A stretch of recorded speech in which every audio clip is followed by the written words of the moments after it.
So the history, I guess there's an old boy that had a equipment, or he had a land development company in San Diego, and he's a natural resources guy. Okay. Somehow he found these claims, and the reason he found them was the old timers came in here, they dug shafts, and that's a lot of time. Modern day gold miners find these shafts, and you can start to, as you investigate the history of places, a lot of times you can look at a shaft and you can tell whether it was a production shaft or a prospecting shaft. A production shaft will be a pretty big shaft, and there'll be a lot of tailings out the other end.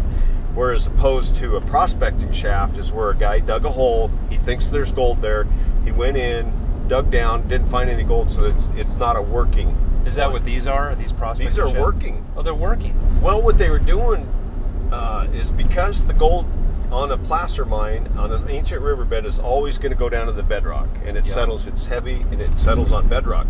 So what they did is they were in an ancient riverbed, and it's consolidated enough over time that they could dig a shaft and it would stay stable enough that they could get in there. So they dug down to bedrock, and then they would pan for the nuggets. They were digging the placer on these, and that's what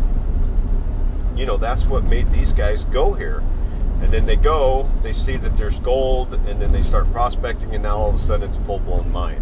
So are there any statistics on the amount of gold available here, or is it just kind of a wide open scenario?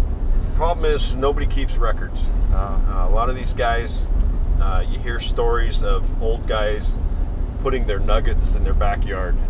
Yeah, for a rainy day. Bury it in a can. They bury it in a can.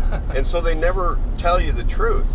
You've got two types of miners. You got some guys that brag about their stuff, and then you got other guys that won't tell you how much they got. They might have, $1 million worth of nuggets in their backyards, and they'll never tell you. They'll never tell you. But then you got another guy that might have 2 nuggets, and he says he's dug up thousands of them. I want $1 million of nuggets in my backyard. Yeah, I do too. I'll split it with you. But here's the deal: don't die without telling me. Okay. Okay. I'll tell you where the can is. Perfect. You do the same, right? I will. I'll tell you where the can is. All right.